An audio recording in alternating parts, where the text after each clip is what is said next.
जो दीदी ने चिट्ठी लिखी और आप लोगों ने कहा पहले कि आके मैडम से माफ़ी मांगिए, उसके बाद कुछ होगा। ये जो ईगो है उसके ऊपर मैं एक पैरोडी सुनाता हूँ, सुनिएगा। स्वागत है। कि तुम बेसहारा हो तो, सुनिएगा आनंद से सुनिए। तुम बेसहारा हो तो दीदी का सहारा बनो, तुमको अपने आप ही सहारा मिल जाएगा, कश्ती उनकी डूबती पहुंचा दो किनारे पे, तुमको अपने आप ही किनारा मिल जाएगा, तुम बेसहारा हो तो।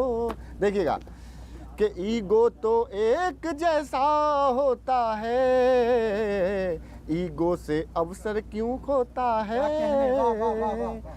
अवसर का लाभ लेना होता है, अवसर खोने वाला रोता है, वो जो बाम है बामी है उनकी तय नाकामी है, और उनके चक्कर में अवसर तुम्हारा खो जाएगा, तुम बेसहारा हो तो दीदी को समर्थन दे देते तो ज़्यादा मज़ा आता। मैं केवल दो छोटी छोटी बातें करता हूँ गुप्ता जी, एक आपके लिए, एक भाई साहब आपके लिए, आपकी ओर से। जनता राजनीति के हर रंग को झेल रही है। बंगाल का चुनाव आप सब देख रहे होंगे, थोड़ी देर के लिए भाजपा तृणमूल छोड़ के इंसानों के, लोकतंत्रों के सुनना मेरी बात। जनता राजनीति के हर रंग को झेल रही है, राजनीति ऊंची ऊंची बातों से असली मुद्दों को ठेल रही है। अब इससे ज्यादा कमाल क्या होगा कि एक लीडर व्हील चेयर पर बैठकर फुटबॉल खेल रही है। वाह भाई, बहुत अच्छे। बाकी सब दलों के पास चेयर पर्सन है, आपके पास व्हील चेयर पर्सन है सर। एक भाई साहब आपको प्रणाम करता हूं। बाद इलेक्शन सब दल अपने रंग बदलने लगते हैं, जिनका हाथ पकड़कर दौड़े वो ही खलने लगते हैं। पहले भी सरकार बनी है डबल इंजन वाली, पहले भी सरकार बनी है डबल इंजन वाली, लेकिन दोनों इंजन अलग दिशा में चलने लगते हैं। बहुत अच्छे। उमेश जी, आप जिस तरह जीत की कॉन्फिडेंस की बात कर रहे हैं, जीतेंगे, और वो आपका ही नेता ईवीएम के साथ पकड़ा जाता कार में, और जब वो पकड़ा गया ना तो वो मीडिया वालों से और पुलिस वालों से क्या कह रहा है सुन लो भाई, आनंद लेना आप लोग भी, ताली आती रहे, भले ही आप लोग भाजपा के समर्थक बैठे हो। सुनो, वो भाजपा का नेता कहता है, धीरे धीरे बोल कोई सुनना ले कोई सुनना ले, मुद्दा नया कोई चुनना ले कोई सुनना ले, जीत हमारी श्योर है ईवीएम अपनी ओर है, धीरे धीरे बोल कोई सुनना ले। और विवेक गुप्ता जी, आप खुश हो जाइए, ये लोग क्या कहते हैं कि दीदी चाहे कर ले कुछ उपचार, हम ही बनाएंगे आखिर सरकार, और ईवीएम ही लाज बचाती है, सेटिंग सिर्फ हमें ही आती है, बंगाल में हर हाल में दीदी फंसेंगी अब चाल में, जिससे जीत की आस है।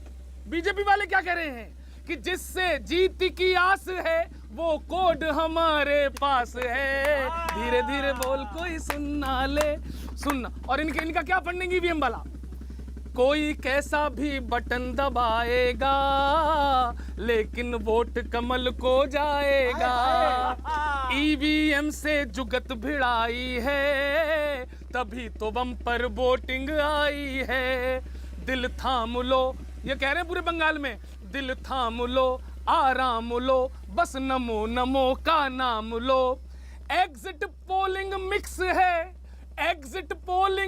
है पर जीत हमारी फिक्स है, धीरे धीरे बोल कोई सुनना ले, मुद्दा नया कोई चुनना ले, जीत हमारी श्योर है क्योंकि ईवीएम इनकी ओर है, धीरे धीरे बोल। ऐसा है क्या सर? ये ईवीएम के बारे में अफवाह है भाई क्या? साहब मैं आपको बताऊं, जल्दी से, क्योंकि अपन सब पार कर रहे हैं। पूरी दुनिया ने देखा है, इसकी जांच कई स्तरों पर हो चुकी है। अगर ईवीएम में ही सेटिंग होती तो हम मध्य प्रदेश का चुनाव और राजस्थान का चुनाव नहीं हारते। कहाँ हारे? मतलब राजस्थान हारे हुए, मध्य प्रदेश तो जीत ही गए। हमने मशीन पर तो हारा ही था। अब अगर लोग उनकी पार्टी पर भरोसा नहीं कर भाजपा की ओर आ जाए तो इसमें ईवीएम का दोष थोड़ी ना है। देखिए, ये पूर्ण रूप से लोगों को भटकाने का एक काम है, और आपको भारत के लोकतंत्र पर और चुनाव आयोग पर विश्वास रखना होगा। बहुत सारे प्रदेश हैं जिन प्रदेशों में हमारी सरकारें नहीं बन पाती, हम सीटें हारते हैं। ये दोष वही लोग कर देते हैं जो चुनाव हारते हैं। स्वाभाविक रूप से आपको भारत के लोकतंत्र में विश्वास रखना है। हमारे साथ नवीन जी भी हैं, इनकी एक छोटी सी रचना लेते हैं, फिर बाकी रचनाओं पे आता हूँ। देखिए, दीदी जी ये चाहती हैं फिर से सत्ता का जाम मिले, और अमित शाह जी चाहते हैं कि दीदी को विश्राम मिले। मगर देश की जनता क्या चाहती है? मैं इस बंगाल की धरती का हूँ, पहले कलमकारों को नमन करता हूँ और कहता हूँ कि करो करो करो मत काम ऐसा कि कलम व्यापार बन जाए। करो मत काम ऐसा कि कलम व्यापार बन जाए। किसी का दर्द लिखोगे तो अश्रुधार बन जाए। वतन के वास्ते अगर तुम उठाओगे कलम तो फिर कलम ही तीर बन जाए, कलम तलवार बन जाए। अच्छा है भाई। कभी पाती पे चाहत का मधुर एहसास लिखती है, कभी बिरहन भी अपना गम मिलन की प्यास लिखती है। जो बंकिम चंद्र के हाथों में आ जाए कलम तो फिर बंगाल की धरती का हूँ, बंगाल क्रांतिकारी कलम का नाम लेता हूँ कि कभी पाती पे चाहत का मधुर एहसास लिखती है, कभी बिरहन भी अपना गम मिलन की प्यास लिखती है। जो बंकिम चंद्र के हाथों में आ जाए कलम तो फिर ये वंदे मातरम लिखकर कलम इतिहास लिखती है। ये वंदे मातरम लिखकर। तो देश की जनता क्या चाहती है? मैं वो कहता हूँ कि राज सिंहासन मिले किसी को, लेकिन इतना भान रहे सूरज जो चमके अंबर में वैसा हिंदुस्तान रहे। माना राज चला करता है बुद्धिमान दरबारों से, पर हे राजन संभल के रहना निर्लज चाटुकारों से। अमृत का रसपान करो पर थोड़ा विष भी चख लेना, अपने दरबारों के अंदर एक निंदक भी रख लेना। क्या कहने? बहुत बढ़िया, बहुत। और निंदक कवि हो तो बहुत ही बढ़िया। सुनिए सुनिए भाई साहब, पिछली बार आप और बाकी सारे लोग भी गंभीर हो गए थे। मैं इस बार भाजपा, कांग्रेस और टीएमसी की बात नहीं करता, मैं बंगाल चुनाव की बात कर रहा हूं और एक एंटरटेनमेंट की कविता सुनाता हूं। ये जो बंगाल का चुनावी खेल है, सर थोड़ा सीरियसनेस कम कीजिए। ये जो बंगाल का चुनावी खेल है, इसके आगे कोई भी एंटरटेनमेंट फेल है। पब्लिक आमी एकटा कोबरा सुन के खुश है। कांग्रेस का डब्बा गोल, सीपीआई फुस है। कांग्रेस का डब्बा गोल, सीपीआई फुस है। इस इलेक्शन में ग्लैमर है, ट्रेजेडी है, ड्रामा है। कहीं शुद्ध मारपीट, कहीं सिर्फ हंगामा है। कहीं शुद्ध मारपीट, कहीं सिर्फ हंगामा है। और पंक्ति, कहीं वायलेंस तो कहीं इंजरी दिखी, कहीं दादागिरी तो कहीं दीदीगिरी दिखी। क्या कहने? कहीं दादागिरी तो कहीं दीदीगिरी दिखी। जुमला, वादा, डायलॉग एक पर एक है। ऐसा लगता है जैसे यूपी वाले बुआ भतीजा फिल्म का रीमेक है। क्या कहने? यूपी वाले बुआ भतीजा फिल्म का रीमेक है। और तो और इस इलेक्शन ने मेडिकल साइंस की तरक्की में भी योगदान किया, और ताली तो उठनी चाहिए अगली पंक्ति पे। इस इलेक्शन ने मेडिकल साइंस की तरक्की में भी योगदान किया। इतिहास गवाह रहेगा, एक दिन में प्लास्टर से पट्टी की टेक्नोलॉजी दुनिया को बंगाल चुनाव ने दिया। दुनिया को बंगाल